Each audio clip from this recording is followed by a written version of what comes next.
They told you fat was the enemy. They said cholesterol was dangerous. They pushed low-fat diets, heart-healthy labels, and sugar-filled snacks as the solution. But they never told you the truth, that sugar, not fat, was the real killer, and they knew it the whole time. For decades, the sugar industry paid off scientists, buried research, and manipulated national guidelines, all to protect their profits, while the public got sicker and sicker. This isn't about having a sweet tooth. This is about corporate deception, metabolic warfare, and the engineering of a food addiction so powerful, it reshaped the body of a nation. Right now, the average American consumes over 150 pounds of sugar per year, more than any other country on earth. It's in your drinks, your sauces, your bread, your healthy snacks, even your vitamins. And sugar isn't just empty calories, it triggers inflammation, disrupts hormones, destroys gut bacteria, feeds cancer cells, and increases your risk of everything from diabetes to heart disease to Alzheimer's. But the system won't tell you that, because sugar isn't just sweet, it's addictive. And an addicted population is a profitable population. This documentary will expose the lie that turned food into poison.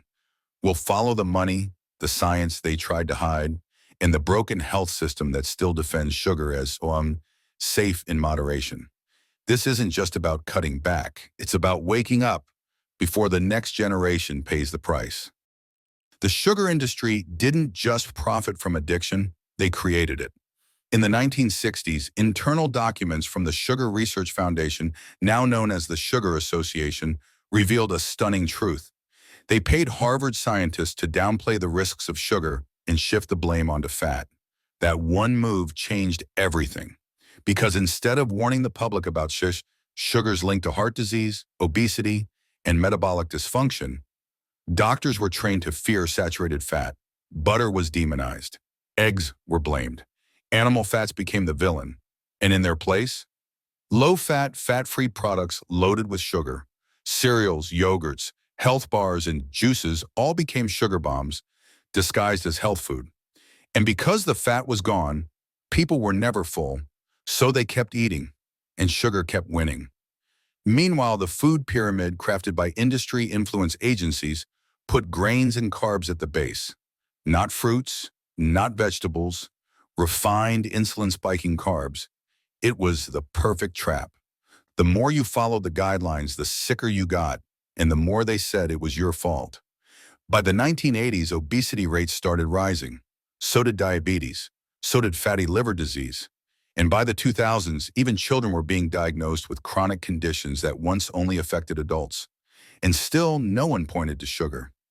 The industry had bought the silence. They had buried the truth. And they had built a nation of consumers hooked, confused, and quietly breaking down from the inside. This wasn't bad science, it was a strategic cover-up. Sugar isn't just in candy and desserts. It's in your ketchup, your salad dressing, your bread, your yogurt, your heart-healthy cereal.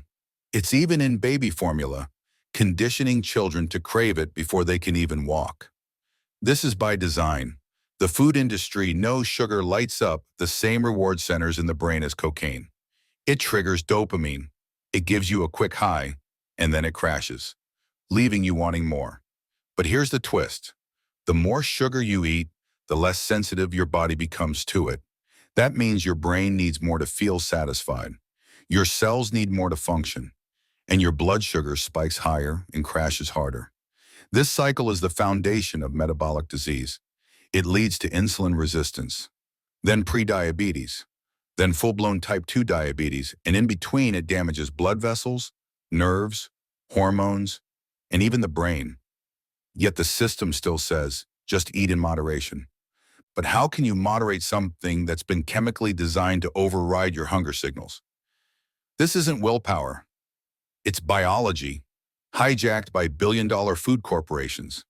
And when the damage shows up, fatigue, cravings, acne, brain fog, mood swings, the blame doesn't go to sugar. It goes to you. You're told you're lazy. You need more exercise. You need more medication. You need to try harder. But what you really need is the truth. Because once you understand how sugar was weaponized, you'll never look at that healthy snack the same again. Let's talk about high fructose corn syrup, the lab-engineered sweetener that took sugar addiction to a whole new level.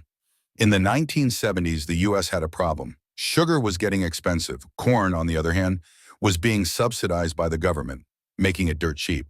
So scientists developed a solution: high fructose corn syrup, HFCS. It was sweeter than sugar, cheaper than sugar, and easier to blend into processed foods. And overnight, it took over the shelves. Sodas, snack cakes, crackers, sauces, frozen meals. HFCS became the backbone of the American diet. But it wasn't just another sweetener. Fructose, especially in its isolated, concentrated form, bypasses your body's natural satiety signals. It doesn't trigger insulin the same way. It doesn't tell your brain you're full, and instead of being used for energy, it's sent straight to the liver, where it's converted into fat. Over time, this leads to fatty liver disease, elevated triglycerides, and massive inflammation. And the damage doesn't stop there. HFCS has been linked to increased risk of obesity, type 2 diabetes, heart disease, cognitive decline, and even some cancers, yet it's still in over 60% of packaged foods in America. Why? Because it's profitable, because it extends shelf life, because it keeps you hooked, and because once you're metabolically broken, you become a lifetime customer of diets, drugs, and doctors. The food industry created the problem. The healthcare system profits from the consequences. And the truth? It's been buried beneath colorful labels and feel-good slogans for decades. Think about how sugar is sold to us. It's wrapped in fun, nostalgia, and comfort. Birthday cake, holiday treats, ice cream for a breakup, candy for kids, coffee drinks topped with syrup, whipped cream, and more syrup. They made it cultural. They made it emotional. They made it normal. But behind that emotional attachment is a calculated formula. The food industry literally hires craveability scientists to create products that hijack your taste buds and bypass your self-control. They test combinations of salt, sugar, and fat to hit what's called the bliss point, the exact balances that triggers maximum pleasure and minimum satiety. That means you can't stop eating, you don't feel full, and you keep coming back for more. This isn't food, it's engineering. And while adults are drowning in it, children are the real target. From cereals shaped like cartoons to snacks with toys in the box, kids are exposed to sugar from day one. Their palates are shaped by sweetness. Their habits are built around snacks. Their brains are trained to expect dopamine every few hours. This sets the stage for a lifetime of addiction, inflammation, and disease. And while parents are blamed for bad choices, the reality is, the choices were rigged from the start. Because when sugar is cheaper than real food and more available than clean water in some neighborhoods, you're not just feeding your kids, you're feeding the system, and the system knows exactly what it's doing. Let's be clear, this wasn't just poor policy. It was a coordinated campaign of manipulation, lobbying, and silence. The sugar industry has poured millions into shaping public opinion. They've influenced government dietary guidelines, school lunch programs, medical associations, research institutions, and even the World Health Organization. Anytime the science started pointing to sugar as a root cause of disease, they funded counter-studies, discredited the scientists, or shifted the conversation to fat, salt, and personal responsibility. They've paid off researchers just like Big Tobacco did. They've fought to hide added sugar labels from food packaging. They've blocked regulations that would limit marketing to children, all while pushing sugar into every meal, snack, and sip. Meanwhile, the consequences are everywhere. 1 in 3 adults is now pre-diabetic. Childhood obesity has tripled since the 1980s. Type 2 diabetes is rising in kids as young as 8. Alzheimer's is now being called type 3 diabetes. And heart disease remains the #1 killer in the US, but instead of pointing to sugar, we blame genes, laziness, or bad luck. That's how powerful the illusion is. They created a crisis, then blamed the people suffering from it, and those who dare to question it, they're labeled fringe, anti-science, unqualified. But the truth doesn't care about credentials. It cares about results. And the results are in, sugar is not just a treat, it's a weapon. Let's talk about what sugar is really doing inside your body. Every time you eat it, your blood sugar spikes. Your pancreas rushes to release insulin, a hormone that helps shuttle sugar out of the bloodstream and into your cells. But when this happens over and over, day after day, meal after meal, your cells stop responding. They become insulin resistant. This is the silent beginning of metabolic syndrome, a condition tied to weight gain, high blood pressure, high triglycerides, fatty liver, brain fog, chronic fatigue, and eventually type 2 diabetes.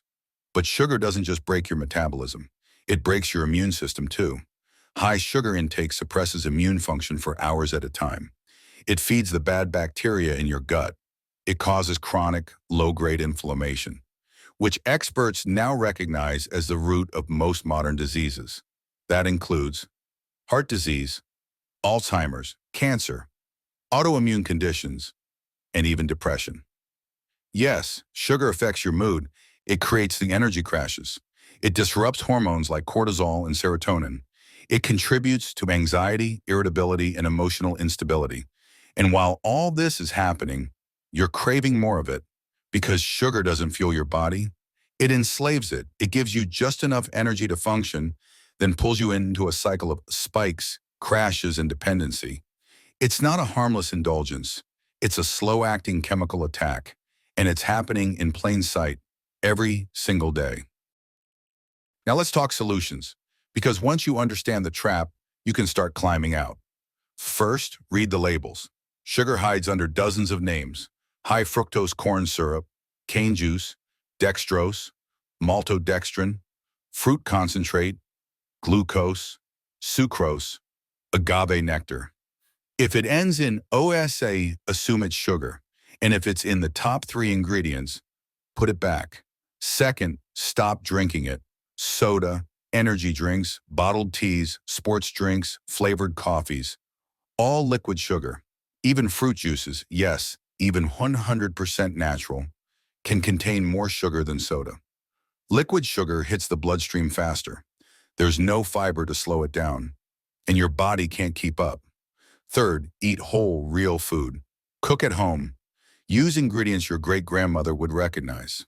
Focus on protein, healthy fats, and low glycemic carbs. These stabilize blood sugar and keep craving away. Fourth, don't trust the packaging. Low-fat, heart health chemical-laden replacements that do even more damage. Fifth, understand withdrawal is real. Cutting sugar can lead to headaches, fatigue, irritability, and even flu-like symptoms. That's how strong this addiction is. But once you break free, your energy returns, your skin clears, your focus sharpens, and your body starts healing. Because sugar didn't just make you sick, it masked who you really are when your body runs clean. This isn't about a diet, it's about a revolution. This isn't just about what's on your plate, it's about who controls your choices. The same corporations that push seed oils, that hid the truth about fluoride, are the ones flooding schools, neighborhoods, and media with sugar-loaded products. They target low-income communities the hardest because processed sugar is cheap to make, addictive to eat, and expensive to escape. In some neighborhoods, you'll find 10 fast food restaurants before you find one place that sells fresh produce.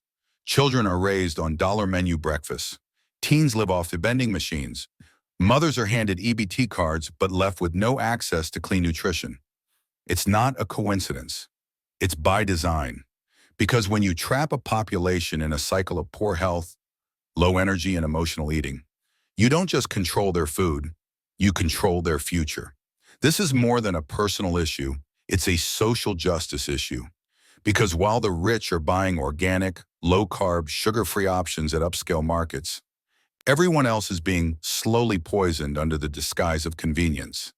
And when the consequences show up, obesity, cancer, depression, infertility, they're told it's genetic or that they failed. But the truth is, the game was rigged before they ever picked up a fork.